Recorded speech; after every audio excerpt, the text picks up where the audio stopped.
The second coming of Christ iprogram yakanangana nekudzoka kwaJesu Kristu. Idi Jesus is coming again. Asi mukati meBible zvinoita sekunge paachauya tinenge tisiri kumachechi, tiri kudzimba, kumabasa, kuminda nekumwe kwakadaro. Muprogramu inoyi ndina mukoma Gift Rodzi tati timboteera kudzimba kwatinoswera. Ichokwadi chiri kutaurwa naCaston Beterai. Jesu haazouyi tiri kuchechi kana panzvimbo dzekunamatira. Achauya tiri kwatinoswera kwakasiyana-siyana. Ikoko kwacho kwatinoraramira. Kungaa kumabasa, kuzvikoro, kudzimba. Ndosaka tati muchirongwa chinechi titenderei timbozotandarira ikoko kwamunoswera, kwamunoraramira. Mustudio nhasi tina Proclaim Chaora ndiye ari kutisira musign language. Mukoma Givi, kwazisai vateereri. Vateereri tinokuchingamidzai kuchirongwa The Second Coming of Christ. Chidzidzo chedu nhasi chine musoro wenyaya unoti kurarama kudyara part 2. Titungamirire ngoma. Atibvai taverenga ndima kuri kubva musoro wenyaya. Okay. Pana vaGalatia 6 tiverengere vhesi ya 7 kuenda pa9. Galatians chapter 6 verse 7. Musanyengerwe, Mwari haasekwi, nekuti izvo zvinodzvara munhu ndizvo zvaanochekazve.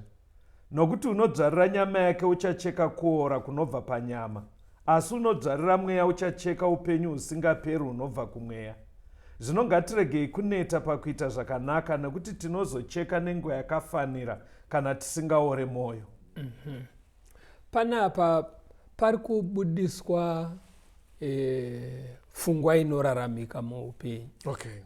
Kuti murayiro weupenyu, kuti patinenge tichirarama, chipi nechipi chatinoita chinocherechedzwa, kuitira kuti mupfungwa medu munhu arege kuita chinhu achifunga kuti zvese zvinotanga nekugumira paari.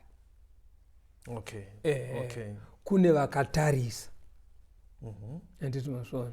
Saka kana zvichinzi kurarama kudyara, chaunoita kana chakanaka kana chakaipa chine michero isinganzvengeke muupenyu huno hwatiri kurarama. Haugone kunzvenga. Michero yacho uchatosangana nayo iwewe, whether inovava kana kuti yakanaka. Zvamataura izvi taurai futi muchishandisa chirungu mbichana. Because mukati kurarama wadyara zvine michero. Pano vafana vanogona kutorasika ipapapo kuti usafunga kuti zvinhu zvinongonzwika kana zvaiswa muchirungu. Ayo pamati michero. Vafana vako ngavanzwisise kuti kaitiro kega kega kane mubayiro unoenderana navo. Ndizvozvo vaudzei kuti zvine ma-results anozobuda ipapo. Anditi kana ma-products. Because kuti michero kumunhu ka anenge akunzwa ikwe kutanga ka. Kuna umwe wafanira kuti pfungwa dzake ka akutoti hanzi zvine ma-oranges. Zvine ini ndiri kukunzwa ibati ameno zvazviri. Because pari kunzi kana tadyara tichazocheka. Ipo pari kutonzi kucheka paika. Kune mumwe asiri kuziva kuti chiri kutaurwa i-harvest. Kunzi tichazo-harvest. But ndikukunzwa right. Pane mubayiro wauchatowana unoenderana nekararamiro kawaita. Yes. Right. Mibayiro inosiyana-siyana. Kune mibayiro inonakidza kutambira. Kugoita mimwe inorwadza kuitambira. Asi iri kuenderana nekaitiro kawaita. It's okay. Anditwa pabata. Now, panzi Mwari haasekwe. Kureva kuti Mwari akasiyana nevanhu. Okay. Anoona zvinenge zvichiitika. Inzwa pana Muparidzi 12 pavhesi ya 14. Muparidzi chapter 12 verse 14. Nokuti Mwari uchatonga basa rimwe nerimwe pamwe chete nezvese zvakavanzika, kunyange zvakanaka, kunyange zvakaipa. Saka pari kunzi mabasa ese anoitiwa nevanhu Mwari achatonga. Ese zvakanaka nezvakashata. Okay. Rega timboverenga pana Mateo 25. Mateo 25. Pa 41 kuenda pa 46. Mateo 25 verse 41. Zvino uchati kune vari kuruboshwe, ibvai kwandiri imi makatukwa muende kumoto usingaperi, wakagadzirwa dhiabhorosi nevatumwa vake. nokuti ndakanga ndine nzara mukasandipa chokudya, ndakanga ndine nyota mukasandipa chekunwa, ndakanga ndiri mweni mukasandigamuchira, ndisine nguo mukasandipfekedza, ndichirwara nomutorongo mukasandifambira. Zvino naivava vachapindura vachiti, Ishe, takakuonai riniko muine nzara kana muine nyota, kana muri mweni kana musine nguo, kana muchirwara kana muri mutorongo tikasakushumirai? Zvino achavapindura achiti, zvirokwazvo ndinoti kwamuri, pamusati makazviitira mumwe wavaduku ava hamuna kuzviitireni. Ava vachaenda kukurobwa kusingaperi, asi vakarurama kuupenyu husingaperi. Uri kuona kuti panapa Mwari anoshanya kumaraini kwatinogara. Okay. Kune zvinotarisirwa kuti munhu aitire vaakavakidzana navo, vaakagarisana navo. Zvinhu izvozvo munhu akasazviita, Mwari ari kuti ndini wawadaro. Inzira yekungotaura kuti ndazviona. Ngatodyara. Wadyara. Anditi wazviona. Saka urunzwa kuti kune rimwe boka rekuti pakupedzisira kurohwa nekuparara, chikonzero havana kuita zvavaifanira kuitira hama dzavo. So mhosva iri paomission, kuti wazviona kuti papa idaitwa something, hauna kuita. Uri kutodyara. Unoziva mienzaniso yacho yakawandisa kasitoni. Unoziva kuti kune vanhu vekuti vane hama dzavo dziri kumamisha uko, dzekuti mwana ari kutadza kuenda kuchikoro nekamari kadiki-diki. Zvekuti kumhuri kwavo ukasvika, imba yavo bedzi ndo yakafunda. Iye anongori ndevana 2 vari kubhadharira fees. Mari yacho anayo. Anayo. Because kwana bamunini vana vari kutadza kuenda kuchikoro. Ende kamari kacho kari kutadzisa vana vabamunini kuenda kuchikoro kamari kadiki-diki kekuti akasangana nesangana nomufundisi mutenge drink. Zvekuti mari yaanokupa yedrink ifees iri kutadzisa mwana wabamunini kuenda kuchikoro term yese. Ko vamwe vanoda kuhwanda nenyaya yechinamato mukoma. Unzwa ichiti mukoma ndakavaudza ngavatange vauya kuchechi. Amusati mabvuza kana timu rakadaro rekuti mhuri yamukoma iri da kutobatsirwa, vane mwana arifana kutoti aende kuchikoro. Mukoma havauya havo kuchechi. Zvinotadzisa here nai ndimbatsire kubhadhara fees. Hazvitadzise kubhadhara fees. Saka kusaita zvauine simba rekuita uchizviona uri kudyara. Uri kudyara. Kuvaive vamukoma vanoti kana umaraini hamusati mambozisangana unza havataure mufunge, havana kutaura kana kumbozviziva. Hamusati mambozisangana here kuti unonzwa chinzi ugona ona havataure. Tomboti havana kutaura. But regawo Mwari zvaanoita manjeka ane nzira dzekukuzivisa. Imboverenga pana Mateo 5 verse 27 na 28 pane pfungwa yandoda kuti titore ipapo. Pana Mateo 5 verse 27. Makanzwa kuti zvakanzi usaite upombwe, asi ini ndinoti kwamuri, mumwe nemumwe unotarira mukadzi achimuchiva watoita upombwe naye mumwoyo make. Mwari zvaanoita manje ane nzira dzekuziva zvisina kutaurwa kana kuitwa muaction. Andinozvona zvawafunga anozviziva zvotorekodwa. Saka uyo wauri kutaura kuti uyo anenge achiti havana kumbotaura, Mwari anenge aiziva kuti kunyange vasina kutaura asi waizviziva. Ende unongoitoziva kuti panext up vakadzimirwa magetsi, havana chekutobika nacho. Unenge uchiziva even zvisina kutaurwa. Saka Mwari manje vanoziva kuti wakazviziva asi ukasaacta.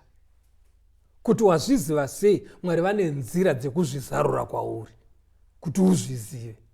Saka zviri kuitika zvimiro zviri mudzimba umu zviri munharaunda tinozviziva, vanhu vanozviziva kumaraini asi havaiacte. Saka inzwa pana Daniel 7 unzwe pavhesi ya9 na 10. Daniel 7 vhesi ya9. Ndikaramba ndakatarira kusvikira zvigaro zvoushe zvagadzwapo, mumwe akakwegura pamazuva ake akagarapo. Nguo yake yakanga yakachena sechando, uye bvudzi romusoro wake rakanga rakaita semakusha akanatswa.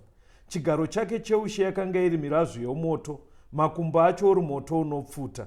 rwizi rwemoto rwakanga ruchibuda ruchibva pamberi pake, zviuru zvezviuru zvakanga zvichimubatira, uye pamberi pake pakanga pamire zviuru zvine 10 zvezviuru zvine 10. Kutonga kukatanga, bhuku dzikazarurwa.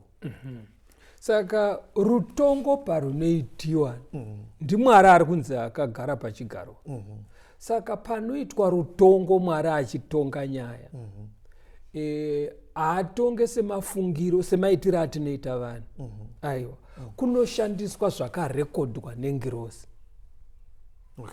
Ende Mwari ane tekinoloji yaakapa kungirosi yekugona kurekodha zvakafungwa. Saka kumaraini ikokoko zvimwe zvakangozikamwa chero zvisina kutaurwa, Mwari anenge achitoziva kuti pane mhosva dzitori pamazita evanhu dzisingazikamwe mumaraini, dzekuti hadziendeswi kwasabhuku asi kudenga vanodziziva. Saka muri kuti mukoma kumaraini toita sei mukoma? Pari kunzi ngozifanika pamuta nyaya yekuti unenge uchizviziva asi orega kuacta wohwanda uchiti havana kumbotaura. Tikufanira kuita sei mukoma? Actai maraini ikoko, actai. Togarisana zvakanaka tichibatsirana. Mwari anokutarisirai kuti itai. Saka muri kuti here vanhu vari kumadhorobha kudai vanenge vaitoziva kuti mwana wasisi kana kuti mwana wabamunini haana unyora form 4 akashayirwa mari? Pasina kumboudzwa vanenge vachiziva. Asingazivi izvozvo. Iyo ukatorawo mwana wemumhuri asi usingazviziye, uri kumbofonerana nani? Ungafonere friend yekuchechi iri kuJamaica, iri kuJapani, uchitadza kufonera ari kwachiduku wemumba womuraini kuti uzive kuti saka mukoma pakubatsirana. Sorry mukoma, pakubatsirana bedzi ndokumbiraka kunenge kudena, handisi kuti ndizvo chaizvo. Ndokumbiraka imbotaurai nemadzimai edu, ndikutoreva nevenyuwo kuti tisevarume kungoti madzimaika ngatibatsiranei kuona vanoda kubatsirwa. Sei ndiri kudaro? Aiwa, ndiri kungotaura semunhu wechirumeka. Pane pandogona kutonyatsoona kuti hapada yeopuka, patozwa kuti hainotangike kumba. Handisi kuti dzimba dzese ingopataurai, ndiri kutoziva zvandiri kutaura, ingokumbirai ana mainini nana maiguru kuti tibatsirane pakubatsira vamwe patinenge taona, tisamirire kuti hanzi havana kutaura. Ingotaura ikawedhika kotinzwe rumbo mukoma. Alright. Kutaura vanoda kuudzwa vana mainini sekutaura kwauri kuita nana maiguru. Asi rega nditi iwewewo uri baba pamba. Right. Usafunga kuti Mwari anoti hamuna kubatsira mwana watete, mhosva ndeye mukadzi wako, mhosva ndeyenyu mese. Saka iwewe pinda paaction wofuti. Mukoma, zvandati mutaure kuvateereri manzvenga mukoma. Regai timbonzwa rumbo. Chidzidzo chedu chiri kuti kurarama kudyara part 2.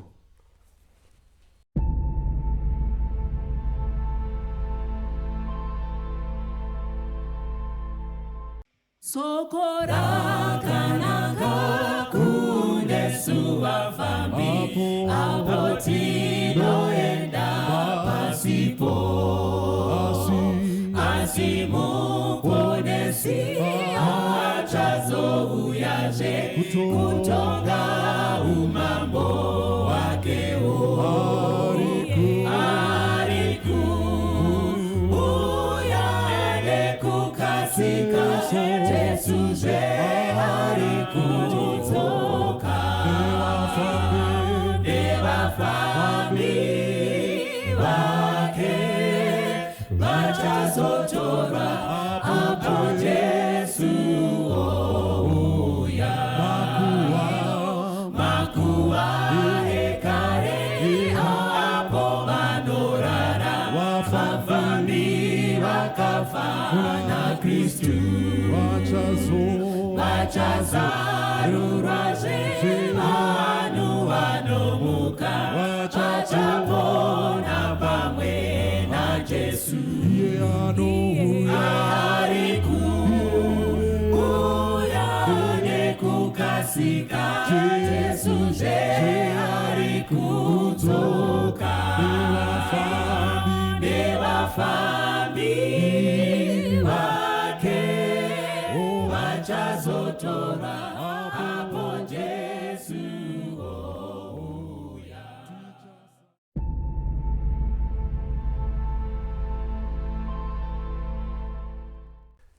chidzidzo chedu chiri kuti kurarama kudyara part 2.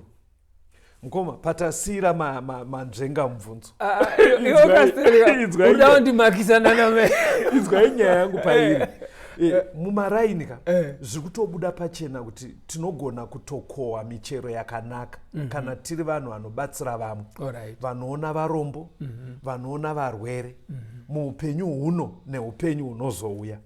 Mwari anocherechedza zvinhu izvi. Saka pane masituation mukoma yekuti toti ndine mudzimai wangu nezvivana zvangu zvikomana 3 poita mwana wasisa auya chimukomanawo wangu tiri varombo but paurombo hwedu inini nehanzvadzi yangu ine chimwana ichi iye ari kumatero tinacho holiday yakutopera unogona kutongona chakungoti gogo toonana holiday inoya ndodzoka futi handitika but utonyatsoziva kuti pane zvimwe zvikabudura nezvimwe zvimasheti zvaaigona kutopiwawo akatonoita nani paari kudzokera but ndiri kuti ziso iroro rikatanga nababa kuti ko akutoenda madikumpa chimwe chibhegi chaishandiswa natino agonoisira mabhuku kana kungoti aendewo anani ikatangwa nababa mugomaka ndopandiri kuti ndopandandati kumbirai ana maininika vaone. Ndakunzwa zvangu but handitoona kuti iwe urida kuti vana mainini vasare vachi. Nyaya iyoyi zveshuwa kumaraini kwatiri ikokoko ini vana mainini pacherechedzei vana vana tete vana vana bamunini onai zvekuita muri ikoko musangoite sekunge hapana chamunogona kuita nekuti kudenga vakazvitarisa asi rekaititiwo nemiwo vana bamunini kana waona umwe asina kuzviona murangaridze in a nice way. Murangaridze even muri mugarden unyatsoziva kuti mwana atumwa mira tikucherere mbambaira naipane chakaipa mira tikutenhere nzimbe. I think community ikazara nekunzwirana tichibatsirana tiri kudyara michero yakanaka. Yes. Handei pamberi nehurukuro yedu. Panzi Mwari hazi munhu. Kureva kuti maonero ake akasiyana nemaonero evanhu. Rega timbotarisa ubwebwedzaniso huri panapo. 2 Samuel 12 vhesi ya7 na9. Samuel wechipiri chapter 12 verse 7. Natani akati kuna David, ndiwe munhu uyo. Zvanzi naJehovha Mwari waIsraeri, ndakakuzodza iwe kuti uve mambo waIsraeri. Ndikakurwira paruoko rwaSauro. Wazvidzireiko shoko raJehovha ukaita zvakaipa pamberi pake? Wauraya Uria muHiti nemunondo, ukatora mukadzi wake kuti ave mukadzi wako, ukamuurayisa nemunondo wevaAmoni. Urikuona chaitika panapa panyaya iyi. David achiva mukadzi wemunhu wemusoja. Iye David ndimambo musoja wakane mukadzi Uria but masoja ari kuhondo mambo akasara saka ndokuchiva mukadzi weya ndokuvata naye gare gare mukadzi weya ane pamuviri mambo akunetseka kuti toivhara sei ndopaakatumira meseji kuna komanda Joab zvikanzi iti Uria ambodzoka ndoda kumuona. Uria adzoka chii chandadaidzirwa namambo. Osvika zvonzi alright chimboenda kumba unoona mhuri yako semunhu anga asipo ndokuona mangwana. Uria akangotumirawo meseji kumba ndiri around asahana kwenda anditazvana. David ozonzwa kuti Uria arara pagedhi obvunza kuiwewo munhu ane mwedzi yakawanda usina kuenda kumba uye akati ndingaende sei kumba areka iri kusango naJoabi. Kwaive nemurayiro kwaIsraeri unoti hakuna musoja anonorara kumba nemudzimai wake vamwe vari kuhondo. Saka akarara pagedhi akarinda mambo. Anditozvaona mambo at least aita duty. Mambo ndobva pane zvavakaseta patafura. Ndofunga Uria akatofunga kuti mambo ada kunditrapa. Mupfungwa dzangu ndikutozvifunga izvi nokuti pamwe akafunga kuti pandiri kunzenda kumba vada kunyatsoona ndiri musoja chaiye. Akatendeka. Manje havazivi kuti ndinoziva mitemo yechiuto. Saka mambo pane zvavakaseta patafura vakabva vasanganisa nezvinodhaka kudhakisa Uria. Handiti unoziva chitsubo chiya chokuti azi mamba ingonaka pana mai chekuti munhu kana anwa kuzvikondrora kunoita kushoma. Kunoita kushoma. Vanobva varasa control. Saka yakafunga ndikamudhakisa achanzwa kuda kuenda kumba. Aiwa, mukangoti unobva arasa control mukoma muri kumirira panzira kandi ndimatudza statement yacho. Mamba ingonaka pana mai. Ikurwa kuti munhu anenge anwa adhakwa. Kazhinji anoluza control. Anenge angoda madzimai naasiri mudzimai wake.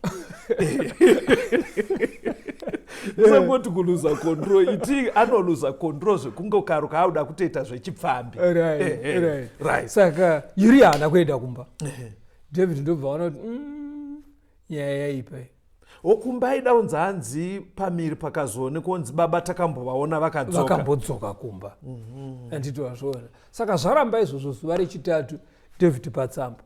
Kwakunyora tsamba, kwakuinamira, kwakutoenda unopa komanda. Yaiti kudii tsamba? Mutsamba ndopakapa pakanzi isa Uriah panopisa pehondo. Musiya arega afirepo. Saka Joabhu akangoswotedzera zvakanga zvataurwa namambo. Ndokubva varonga ndokuisa Uriah panourayisa, Uriah ndobva afa. Anditi wazviona. Saka Nathan ozotumwa naMwari manje kunotaura. Ndopaari kuuya apa achiti wazvidza shoko raMwari. Ndopaari kuti kuna David ndiwe akauraya Uriah. But David anga ari kupalasa. Haana kuenda kuhondo. Ende asiri akabaya Uriah nepfumo. Muri kuburitsa kuti Mwari maonero ake. Anoona kupfuura isusu. Vaiona vanhu vaingoti Uriah afira kuhondo. Asi Mwari akanyatsoona kuti David ndiye auraya Uriah. Anditwasoma. Ndoda kumbobvunza mukombo. Quick one. Kumaraini zvichiri kwerezvi. Imbomire yenyu zvekukavha kungotorerana vakadzi. Kasiri. Ndo nyaya dzakazara mumaraini idzodzo. Asi Mwari vanenge vachiona chero dzikatsikwa mumatare emuraini kana emumhuri kudenga vanenge vachiona. Mwari ari kuti ina handionese munhu. Plus unoziva kuti tisingamire pane kutorerana vakadzi chete. Ombona kuti pakanzi paraswa mwana marara. Mapurisa anotsvaga mukadzi akabereka mwana. Vakanga vamubata akanovharirwa akaenda kujeri. Nyaya yavo yapera. Asi kudenga manje inenge isina kupera. Kudenga vanotera kuti ndiani amitisa mwana wacho. Mukomana baba womwana wacho kana kuti murume aitisa mimba iyi vanomutevera. Saka nyaya isati yapera. Kunyange asina kuenda kujeri. Mirayiro pano pasi inosunga mukadzi amitiswa akarasa mwana. Haisunge murume ari responsible nemimba yacho. Mirayo yacho nyange ukatomira mukoti uchitaura kuti ndandaomerwa ndisingazondomuchengeta nei vakaramba. Unonzwa but that not reason yekuti uite take life. But uyu mukomana uyu anyangarika uyu ari kuti anochengetwa nani kudenga vanje vanosvitarisa. Hatidzokere pachapter 11 ya2 Samuel uverenge vhesi ya14 na15. 2 Samuel chapter 11 verse 14. Zvino mangwana David akanyorera Joabhi rugwaro akarutuma neruoko rwaUriah. Akanyora parugwaro akati isa Uriah pamberi panonyanyisa kurwiwa mumusiye ari oga aurawe afe. Saka uri kuona kuti nyaya yacho inoramba ichidzoka pamwe chete. Ndi David anyora tsamba iyi. Todai so muarea mune munhu ane bhucha. Otuma zvifana kuti ndoda nyama. Zvifana zvobatwa zvichivhiya mombe yekuba. Zvinoti kana zvapedza zvonopa kune wobhucha. Muridzi wobhucha aende kujeri. Zvinosungwa zvifana zviya. But kudenga vanenge vachinyatsoziva kuti mbavha ndiwe muridzi webhucha. Tutara dziri kuitika kumaraini kasi. Ndikuzvibata. Ndapabata. Wapabata. Kuti zvese izvo uri kudyara kudenga vanosara nemarekodzi. Vanawo marekodzi. Kuti mombe yakadhonza rekwanhingi rakabiwa akakonzeresa ndiuye muzvinabhucha. Handiti wazviona. Kunyange kwakabatwa zvimwe zvifana izvo asi nyaya chaiyo ndeuyo anotengesa nyama yakabiwa. Saka kudenga havatarise sezvatinoita isusu. Pane pfungwa iyi tisati tapendera hurukuro yedu iri pana Zvirevo 26 vhesi ya3. Zvirevo 26 vhesi ya3. Right. Tyava yakaitirwa bhiza nematomu mbongoro neshamhu musana wemapenzi. Okay. Pari kubudisa fungo yekuti hongu kune rutongo mberi rwokuti vamwe vacho anoparadzwa parutongo irwo vamwe vachienda kuupenyu husingaperi. But izvi unogona kumborohwa. Iye zvine izvi pane shamu dzakamirira misana yemapenzi. Andozvona Mwari ane nzira dzekuronga kuti munhu asvike kuti musana wake kuti paari kudyara ezvina achiita zvakaipa pane tisatambotaura rutongo rwaMwari pane zvaanogona kutombosangana nazvo. Ndabva ndafunga nyaya yemwe mufana wangu achindirondedzera dziri nguva dzehondo. Okay. Saka vayambuka vabira Zambezi nekukanyemba uko kukanyemba unokuziya kumbire tikapinda nepamahowe todarika Mushumbe toenda kukanyemba. Saka vabira vayambuka. Saka vanga vari 10 vapinda mumaraini. Umwe wavo anga ari kulogistics ndobva aenda muvillage. Vamwe vasara vakavanda musango. Saka ari kunokumbira chikafu kuvabereki. Zvinhu zvazvakajairika munguva dzehondo. Saka pamba paasvikira uya mukuru uya abva asara oronga ndobva wabika paurawa huku masadza abikwa vabva vaenda navo. Vachisvika kuti vachitanga kudya uya comrade wanga ari kulogistics ndokuzorangarira kuti pauteni hwavo uyu mufana wangu anga asingadye nyama. Ndopaakati sorry comrade, ndakanga mwakuudza vabereki kuti hamudyi nyama. Okay. Uyu ndokuti nepane nguva kuzonotsvaga umwe uyu angati atogona uya mudhara wepamba apa angati atogona kunovatorera mukaka. Uyu akati haanochiregerai. Ndokungotimba sadza rake ndokuriisa mumbiya ndokudira mvura ndokukanya nemvura kwakutodya. Avamwe vari kudya avo nehuku. Vatenda vabereki maita vasumuka vafamba. Vangoti fambe una kuti comrade mudumbu mangu 9 vaya vadya nenyama yako mudumbu. Vanhu vatozvambarira vakutoumburuka. Asi mama iswa poison. Vakutopupa furu. Nguva uyu afa vese 9. Saka uya 1 ndiye apona asina kudya nyama. Adya nemvura. Ndopanosvika umwe mudhara nebhasikoro chiita vakomredzi tiri kungobva panapa patangobva kudya panapa.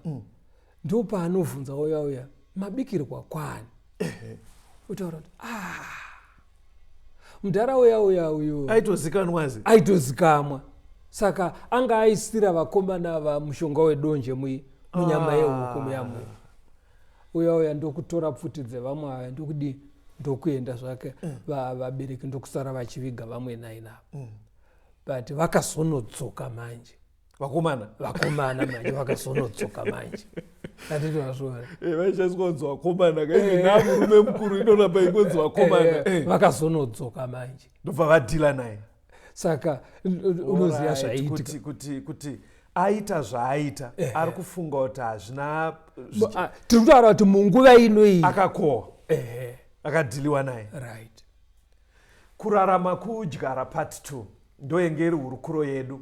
Phone number dzandakukupai ndedzekuti muise mamessage paWhatsApp, mupinde mumawhatsapp groups atinotumira zvidzidzo. Phone number dzinoti 0717 091 615 0717 091 615 kana kuti 0775 909095 0775 909095. Ngatisanganei zvakare same time pachirongwa chino, the second coming of Christ.